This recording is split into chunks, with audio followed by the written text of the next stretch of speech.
Finovasta. Finance. Innovation. Wealth. Look, if you're tuning in, you probably have this spark, a business idea that's literally been keeping you awake at night. But let's just be real for a second. Starting a small business from scratch can feel incredibly overwhelming. There's so much conflicting advice floating around out there, and that massive mountain of to-dos can completely paralyze you before you even take your first step. Well, the good news is we're diving into some fantastic source material today that actually cures that overwhelm. We're going to break down a really complex, sprawling process into a highly manageable, completely actionable roadmap. By the end of this, you'll know exactly what you need to do and, honestly, what you really don't need to do. So, first things first, what does it actually mean to start a business from scratch? It sounds super daunting, right? It kind of conjures up these terrifying images of maxed out credit cards, massively complicated operations, and huge teams. But here's the secret, and it's the absolute best news you'll hear today. You do not need a massive budget, a giant team, or some perfectly polished 50-page business plan just to get going. Building from the ground up simply means identifying a real opportunity and just having the willingness to adapt. What you truly need is a clear problem to solve, a specific customer to serve, and a realistic financial plan. Okay, let's dive into this. We're looking at a clear step-by-step agenda today, starting with the mindset shift, moving into phase 1, validate your idea, phase 2, build the foundation, phase 3, launch and learn, then we'll master your finances, and wrap up with avoid common mistakes. Kicking things off with section 1, the mindset shift, moving from idea to problem. The absolute biggest mistake beginners make when starting a business is falling head over heels in love with a product idea instead of a customer problem. If you only focus on the idea, you risk building something nobody actually needs. Consider the difference between someone saying, "I want to start a clothing business," versus saying, "affordable workwear for young professionals on a budget." The first one is incredibly vague, but the second option, it clearly identifies a specific struggle for a specific person. Approaching your business this way makes developing your product and crafting your marketing message infinitely easier. And that directly feeds right into your target market. Listen, if you try to sell to everyone, you're actually going to sell to no one. The source really emphasizes going way beyond broad demographics like people who like fitness. You want to drill down to laser-focused niches like busy professionals aged 25 to 40 seeking convenient home workouts. Defining this exact group just gives you so much leverage and makes your marketing incredibly effective. Now, to tackle all of this without totally freezing up, the source outlines this completely achievable 90-day small business roadmap. It breaks everything down into 3 30-day sprints. We've got days 1 to 30 for research and validation, days 31 to 60 to build the foundation, and days 61 to 90 to launch and learn. Let's jump into that first chunk. Section 2, Phase 1, validate your idea, covering days 1 to 30. Listen closely here, because before you spend a single dollar on inventory, expensive equipment, or some fancy office space, we have to prove people will actually pull out their wallets and pay for this. That means refining your unique value proposition, or UVP. A strong UVP goes way beyond just describing what you do. It has to communicate a highly specific, meaningful benefit. So instead of just saying, "we build websites," a strong UVP says, "we help small businesses create professional websites quickly and affordably without needing an in-house developer." It answers exactly who you help, the very specific problem you solve, and why they should choose you. And the good news is there are plenty of ways to validate demand before burning through your savings. You can do simple landing pages, pilot services, or even take pre-orders. Notice the whole minimum viable theme here? Your initial launch does not need to be perfect. It can literally be held together by duct tape and a dream, as long as it generates actual evidence of customer buying behavior. You just need people clicking buy or signing up to justify taking that next big step.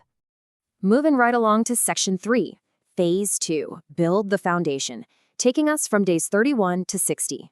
Okay, so once your idea is validated in those first 30 days, you need the actual structural scaffolding. You'll choose a business structure and get registered. But the source issues a massive flashing red warning on step 3, open a dedicated business bank account immediately.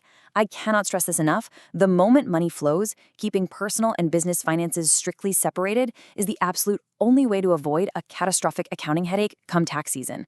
At the exact same time, you'll be establishing your minimum professional online presence. You definitely don't need a luxury branding agency right now. You just need a clean website and a business email address that answers 3 super basic questions. What do you sell? Who is it for? And how do they buy it? Just keep it clear, keep it consistent, and keep it professional. All right, Section 4, Phase 3, Launch and Learn, spanning days 61 to 90. With the foundation built, the focus shifts entirely to finding your audience out in the real world. Getting that very first customer is notoriously difficult. The source strongly suggests bypassing mass marketing initially and just focusing on one-to-one connections. Do direct outreach, hit up local networking events, or offer introductory packages to find those folks with an immediate, undeniable need. Hey, maybe even start with your super supportive Aunt Linda just to get the ball rolling. So, the absolute crucial point is that you do not need thousands of customers on day one. Frankly, your startup systems probably couldn't even handle them anyway. The goal is simply acquiring a handful of paying customers who can give you brutally honest feedback about what works and what desperately needs improving. Shifting gears a bit, Section 5, Master Your Finances. The reality check. Because here is the harsh truth. Even with the greatest product in the world, if the math doesn't work, the business won't survive. Arming yourself with financial literacy is literally your ultimate survival tool. A huge trap people fall into is lumping all their startup costs together. The source advises strictly separating your one-time capital requirements. Think initial equipment or business registration from your ongoing monthly operating expenses, like your software subscriptions and website hosting. Getting this distinction right is exactly how you accurately estimate your initial financial runway. And please, it's so easy to get blinded by top-line vanity metrics. High revenue is super exciting, sure, but it is a classic trap if it's masking razor-thin margins. If operating expenses, labor, and marketing eat up all your cash, all that revenue means absolutely nothing. Generating sales does not automatically equal building a healthy business. Sustainable pricing for net profit is the only metric that actually guarantees your survival. Furthermore, it's wild, but a highly profitable business can still completely fail if it ignores cash flow timing. You might close a huge, amazing deal today, but if the client has net 60 terms and your suppliers are demanding payment tomorrow, you are in serious trouble. Meticulously forecasting the exact timing of money coming in versus money going out is absolutely critical. You have to ensure you actually have cash in the bank to keep the lights on while waiting for those invoices to finally clear. Wrapping things up with Section 6, Avoid Common Mistakes, Final Thoughts. The source provides this fantastic anti-checklist to save you just immense amounts of time and money. Think of this as what not to do. Don't overspend before validating demand. Stop trying to serve everyone, niche down. Avoid that brutal race to the bottom with pricing. It is rarely a winning strategy. Respect your cash flow timing, and again, keep those bank accounts separate. Dodging these specific pitfalls puts you instantly ahead of the pack. Which brings us to a really powerful, reassuring takeaway from the text. Building a successful business is a process, not a single event. Look, you are going to make mistakes. Your version 1 is not going to be perfect, and that is entirely okay.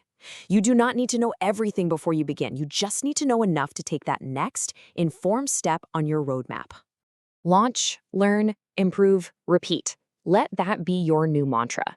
Start with the absolute smallest version of your business that delivers real value, get it out there, and let actual customer feedback guide your growth. I really challenge you to embrace the wonderfully messy reality of starting up. So my final question to you is, what specific problem are you going to solve first?